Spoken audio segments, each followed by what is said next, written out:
The silent war. He was just 14, a scholarship check in one hand, his mother's words of wisdom in the other. He walked into the bank to make a simple deposit and instead stumbled into a silent war. It was a place where suspicion wore a polite smile and betrayal hid in a tailored suit. What he witnessed wasn't just simple discrimination. It was a deep crack in a corporate facade that threatened to split the entire institution wide open. Dear viewer, the story you're about to hear is more than just an account of injustice. It's a powerful testament to the quiet, unwavering pursuit of truth and justice in places most people overlook. If this is your first time here, please share where you're watching from in the comments below. And if stories that challenge you and make you think are what you're here for, consider subscribing and hitting that bell icon. We're dedicated to amplifying voices that deserve to be heard. Thank you for being with us today. Now let's get into the story. The morning deposit. It was a crisp spring morning in Charleston, South Carolina. The kind of day where the light felt fresh like a brand new page. But inside the polished glass doors of Magnolia Trust Bank, a moment was about to unfold that would stain more than reputations. It would tear the very idea of fairness in half. Jalen Bennett, a 14-year-old, had no idea a simple deposit would test his dignity, question his right to exist in a public space, and expose a secret that could shake an entire financial institution. He was about to become a witness, a whistleblower, and a symbol of something far bigger than himself. Jalen stood outside the bank's towering entrance in his school uniform, a navy blazer, khakis, and a gold-striped tie his mother had insisted on straightening. In one hand he held a neat leather folder containing a $5,000 scholarship check for academic excellence. In the other he gripped his backpack strap like a lifeline. He was every inch the ambitious young man his mother, Dr. Maya Bennett, a black female Texio, had raised him to be. He was taught to walk into any room, even where he wasn't expected, and demand to be seen. But nothing could prepare him for what was waiting inside. The lobby of Magnolia Trust smelled of lemon oil and money. Soft jazz played from hidden speakers and marble floors stretched in all directions. Jalen had rehearsed this moment. Walk in, present his documents, make the deposit, and maybe get an iced coffee afterward. What he hadn't rehearsed was the woman behind the counter, Lori Caldwell. She glanced at the check and then at his face, her smile barely wavering. "Is this your check?" she asked, her voice neutral but with an underlying sharpness. "And where exactly did you get this from?" Jalen, taken aback, didn't hesitate. "It's my scholarship from the State Scholars Academic Foundation." He calmly presented his award letter, school ID, and the scholarship announcement from the local paper. He wasn't just ready, he was over-prepared. Lori picked up the check as if it might burn her, her brows furrowed. "This doesn't look right. We've seen some clever fakes lately," she announced, just loud enough for nearby customers to hear. Jalen felt a flush creep up his neck. The whisper started. A couple behind him leaned in to get a better look. "Could you wait over there while we verify this?" Lori vaguely gestured toward a far corner of the lobby next to a large potted plant. The corner felt colder than the rest of the room. Jalen sat, then stood again, unsure if sitting looked too casual. Minutes turned into an eternity. 10, 15, then 20 minutes passed. The whispers never stopped. Jalen's mother had always told him that excellence wouldn't always protect them. That some people look past effort and only see skin. Standing in that corner, Jalen saw her words come to life. A white man walked in, made a large withdrawal with no ID, and Lori laughed and greeted him by name. A young white woman with headphones dropped off a check with barely a glance. But the Latino man who entered after Jalen was told, "Systems offline.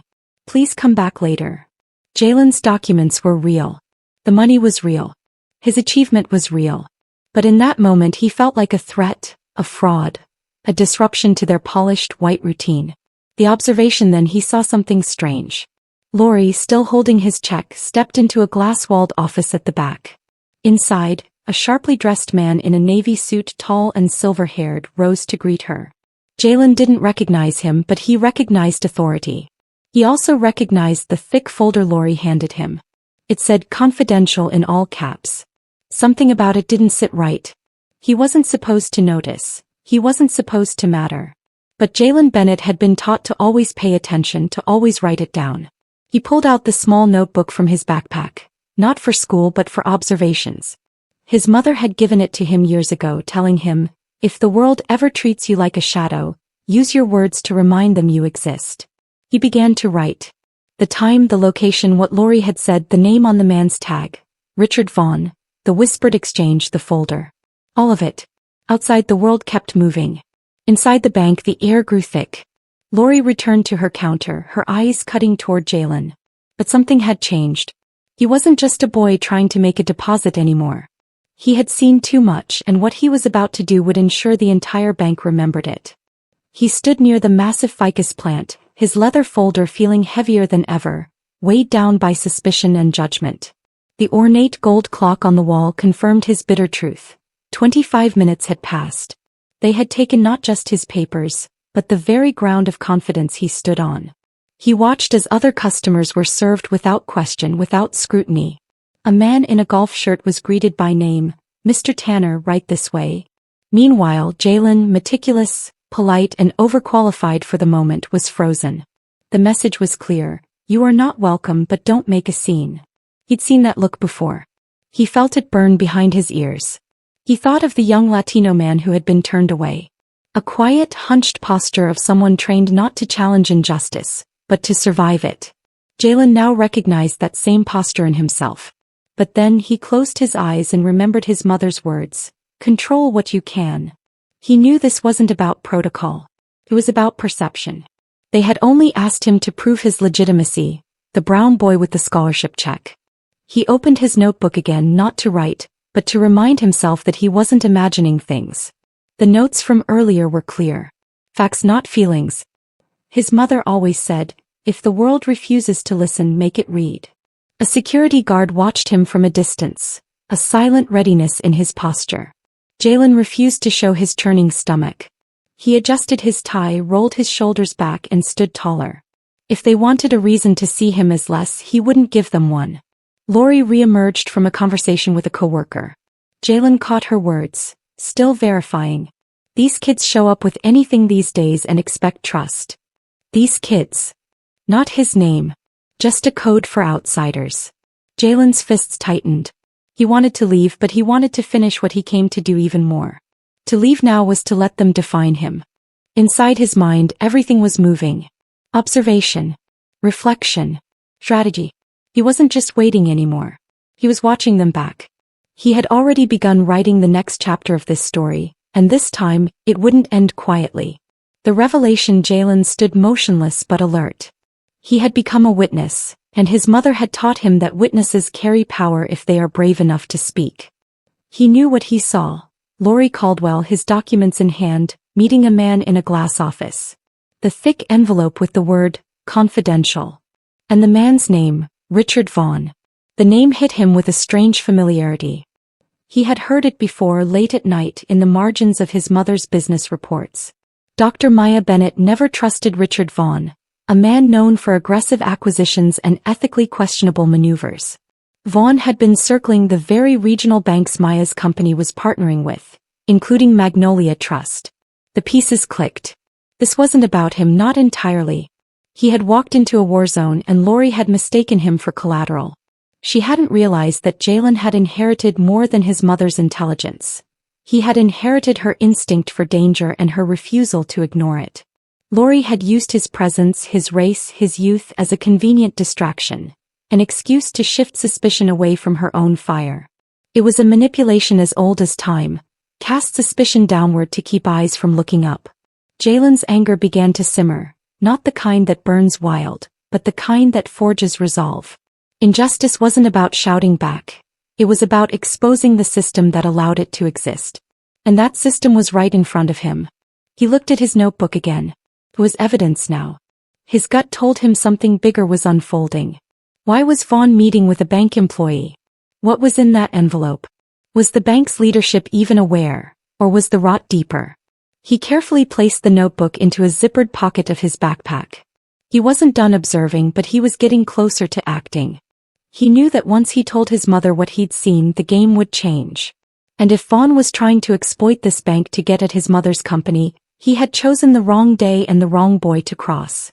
Jalen stood taller. This wasn't about cashing a check anymore. It was about integrity, betrayal, and power. And who got to define it? Lori's gaze lingered on him this time. A flicker of recognition passed over her face. She had realized too late that Jalen had seen everything. He was no one's distraction. He was the mirror they hadn't expected. And he was just getting started. The reckoning. The revolving glass doors of Magnolia Trust Bank opened at 10:53 a.m., ushering in the unmistakable presence of Dr. Maya Bennett. She walked with a confidence that needed no announcement, her heels clicking purposefully across the marble. This wasn't the face of a mother on an errand. It was the face of a CEO in a battle. Maya's eyes scanned the room and immediately found her son. He stood by the wall, spine rigid, shoulders pulled inward. She recognized the signs. Her son wasn't waiting anymore. He was enduring. And for her that was the end of restraint. "Jalen," she said, her voice gentle but firm. "Are you okay?" The sheer relief in his eyes was devastating. "I'm fine," he said, but his voice gave him away. She placed a hand on his shoulder. "I need to speak with the branch manager." Her voice was now loud enough to command attention. Lori Caldwell reacted as if stung. "May I help you, ma'am? You can take a seat and someone—" "You've already helped me more than you know," Maya interrupted, her eyebrow raised. Lori's face went pale. "I'm sorry, do we know each other?" "No," Maya said. "But you've been getting to know my son." The color drained from Lori's face. Maya calmly placed a business card on the counter. "Dr. Maya Bennett, Chief Executive Officer of Solstice Financial Technologies." A stunned silence fell over the bank. "My son came in this morning to deposit a legitimate academic scholarship check. He brought full documentation, waited patiently, and was treated with suspicion, condescension, and public embarrassment. Can you explain why?" We were verifying the check," Lori stammered. "It's a large amount for someone so young." "Instances of what?" Maya interrupted. "Black children daring to succeed." Lori fumbled for words. "We didn't mean to." "You didn't," Maya stated, her voice a razor's edge. "That's exactly the problem." Jalen handed her the small notebook. As Maya read, her expression hardened. The name Richard Vaughn burned from the page. "Tell me, Miss Caldwell." Maya's voice was now dangerously quiet. "What exactly were you discussing with Mr. Vaughn in the back office today? Was that bank business or something more confidential?" Lori froze. "Because I know Richard Vaughn and I know exactly what he's after. If you were passing internal documents to a man who is actively trying to dismantle this institution's future through a hostile acquisition, then we're no longer talking about a rude teller. We're talking about corporate espionage." Gasps rippled through the lobby. "I want access to the internal security footage," Maya said, her words no longer a request. She turned to Jalen, placing her hand on his back. "You did exactly what you were supposed to," she whispered. You wrote it down. And you waited." Jalen's silence now carried a different kind of power. Together, mother and son walked past the front desk toward the security office. Everyone in that lobby would remember what they had seen, and no one would forget the moment a dismissed customer revealed she was the CEO they never expected. The legacy. The fallout was swift. Within 24 hours, an emergency board meeting was held. The security footage and Jalen's notes confirmed Lori's collusion with Richard Vaughn and a broader pattern of racial bias. She was immediately terminated. But Maya didn't stop there. She demanded a full-scale investigation and a mandatory training initiative on racial equity and accountability. For her, justice meant rewriting the structure, not just removing the rot. Jalen, once silenced in the corner, became the quiet symbol of that change. His story sparked an overhaul far beyond that one building. He was invited to speak at his school, sharing his experience not to dwell on his pain, but to highlight what vigilance, integrity, and courage can achieve. He simply told the truth, and it was more powerful than any slogan. Months later, Maya launched the Bennett Youth Banking Initiative, an outreach program educating minority teens on financial literacy, self-advocacy, and navigating systems not built for them. Jalen led the first seminar. He spoke about dignity, about watching closely, and about the strength it takes to respond, not just react. He returned to Magnolia Trust one afternoon. The same lobby, the same marble floors, but this time he was greeted with genuine smiles. He wasn't there to make a deposit. He was there to meet with leadership about integrating youth feedback into their customer service practices. He walked through those doors the same way he had months ago, but this time the world made room for him. Not because they were told to, but because he had demanded it and earned it. Justice had come. And it had come in his name. A story for today. Jalen Bennett walked into Magnolia Trust Bank as a 14-year-old boy with a dream and a check. What should have been a simple deposit became a defining moment. Through the eyes of a boy simply trying to do what was right, we witnessed how deep-seated biases can turn routine actions into battles for dignity. Jalen didn't shout or storm out. He did something far more powerful. He paid attention. He took notes. He stayed present when the room tried to push him into invisibility. And what he uncovered was not just individual prejudice, but systemic betrayal. When his mother arrived, the world caught up. With calm force and unapologetic resolve, she not only defended her son but exposed a breach that threatened far more than his deposit. In that moment, power shifted. Those who were silenced stepped forward with evidence and dignity. So what can we learn? We learn that injustice doesn't always roar. Sometimes it whispers. Sometimes it wears a suit, and sometimes it expects you not to notice. But if you stay steady and stand your ground, you can turn that whisper into a reckoning. We learn that being underestimated is not a weakness. It's an opportunity. Jalen didn't fight for attention. He earned it with clarity and presence. And perhaps most importantly, we learn that our silence can either protect systems that harm us or break them open. In a world where bias hides behind professionalism, we need more people like Jalen. People who observe. People who document. People who refuse to back down when truth is on the line. Ask yourself, when you see something wrong, will you walk away?